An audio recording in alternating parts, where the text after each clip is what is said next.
everyone, it's Karen. Okay, so I woke up this morning, checked out YouTube, and Brian from Bookish had uploaded a video, and it was basically like 10 things that people who are YouTube or BookTube specifically watchers should know. It was seriously the best video. It really informed people on like what the behind the scenes analytical look at BookTube looks like for a creator. It really explained a lot of things and explained like how you grow your channel and what you can do to support a booktuber. And I just thought it was like the best video for so many reasons. It has given me the idea to make 3 videos kind of responding to that, and this one is the first one, which is most closely tied to the actual content of his video. Okay, so in my response to his video, I will talk about 7 tips that I think are really helpful for watching BookTube, and then at the end I will talk about the one tip of his that like I kind of disagreed with, but I will say super mild, just personal preference. So the first thing that you can do as a BookTube watcher to support the people that you are watching is to subscribe.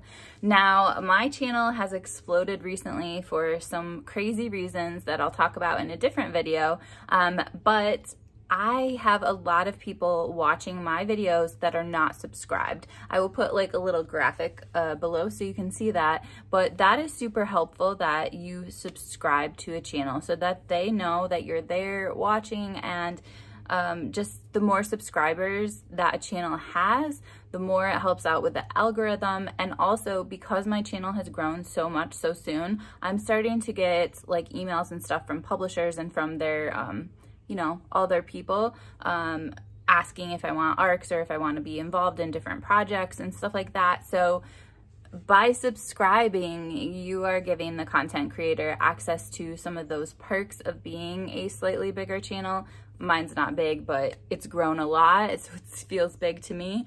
And that just gets you better content when the creators are getting access to more things that could benefit you and their channel. The second thing is to hit the bell. That way you are notified when they post a video. Now, I do not hit the bell for everybody. I have certain people that I will watch like consistently. Like, it is very important to me that I watch their videos, even if I get busy or if I have stuff going on. So I reserve the bell only for my top favorites, but it is a super good thing just to be aware of and to consider hitting. That way those show up like in little notifications on YouTube, and also in your email if you are a person that checks your social part of your email.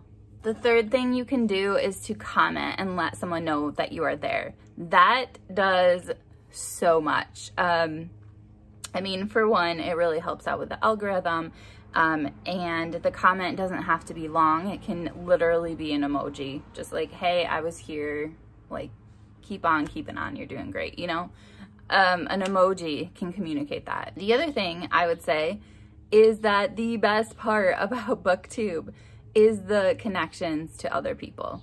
And when you are commenting, you are forming a relationship with that BookTube creator. And honestly, like, I love talking about books, but this channel is how old it is, which I don't even know. I think it's 2 years old, because of the connections and the friendships I've made. And so that is super important, that you like genuinely get to know the person that's making these videos. And when you leave comments, they can genuinely get to know you too, and you become friends whether you're making videos or not. The other thing is obviously just to watch the videos. So just have them on in the background while you're cooking or while you're doing other things. Try and find creative times when you could watch the content from the people that you care about, even if it's just a couple of seconds and you say like hi or whatever. Like technically you get dinged for someone just popping on for a short second, but I would rather have people touch base with my content and just see what I'm saying that day and then click off if they're not really a fan, than to not watch it at all. So just like kind of consider like when you can spend time watching YouTube, BookTube, and what that will look like for you. The next comment is to share, and that was a really good one that Brian brought up that I had never thought about before. I definitely think about sharing within YouTube, and that's something I'll talk about again at a later video. But just even if you're just a watcher, sharing the videos that you love, or you wanted to read this book because so-and-so talked about it, here's a link to their video, the book ended up being amazing, or whatever. Like whatever you are using for social media, just like consider maybe sharing some of those videos that you watch and are amazing. I know some of them for me right now are Book Whimsy. She has been basically making videos about abortion and about women's health care and the history of that.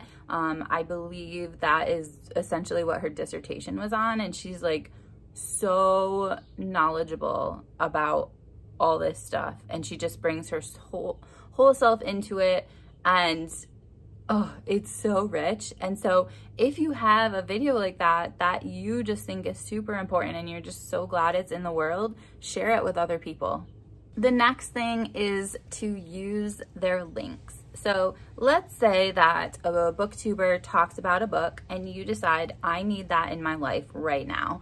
And you go to the library online probably and you search for it, you can't find it.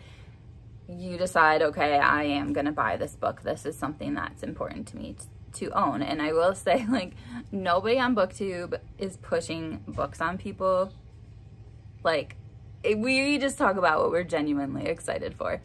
But if you decide to buy a book and that content creator happens to have a link of a place that you could buy the book, just consider maybe using the link. I know for me, I'm trying to stray away from Amazon. I have recently found a book depository like affiliate link that I can use to get a little bit of money back, and so I'm really like torn right now on like, I am trying to separate myself from Amazon. So do I use that link to benefit this channel, or I'm torn, and I think mostly it feels not good to use that link. But one link that I do use a lot of is Dee Dee from Brown Girl Reading. She has a link to Blackwell's. Blackwell's is a bookstore in the UK. Their prices are like Amazon or better. They're not affiliated with Amazon. It's an actual bricks and mortar bookstore, and you know, you don't have to pay anything extra. It's just Dee Dee makes a little bit of money when you go there. They also ship for free. They ship internationally. You can get UK titles, US, I think mostly UK titles. But those are the better ones anyway, right? So if you have a content creator that you adore, they tell you about a book, you end up wanting to buy it anyway, try to use their link. But no worries if you can't. Like, people on BookTube are not salespeople, but you know, it just helps. And then finally, I will say, pay it forward. So this is something that I'm particularly passionate about, and I will talk about it more in another video because, like I said, I have 2 more coming after this. But basically, you are forming a genuine connection with the people that you watch on BookTube. So just consider like the 5 different love languages, and like if they were your real life friend, which honestly, the people I have formed friendships with, like, they are my real life friend. Like, I might not have met them in real life yet, but yet is the key word. Like, I adore these people so much. How would you treat them if they're your friend? So think about like, oh, you thought about them when you were on vacation, like mail them a postcard.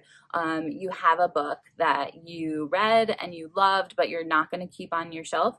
Consider sending it to them. And it doesn't have to be a BookTube like creator that you are sending this stuff to. It could be somebody else that's in the comment section that's talking about something, and you're like, oh, I have that book, like, you know, whatever. And it might be creepy, but I think that as you get to know people, it's less creepy than you think to mail them things and to just send them love. And yeah, I just think that's a super important part about this. And I will say, sorry, they're cutting the grass right now. There are loads of people that I have sent stuff to, like I have spent money sending them stuff. I never expect anything back in return. What my hope is that one, they've gotten a bit of joy or a laugh from what I've sent, and two, that, you know, they will just pass it on to someone else. So let's say that, for example, this happened recently. Heather read a book, she loved it, but she wasn't going to keep it.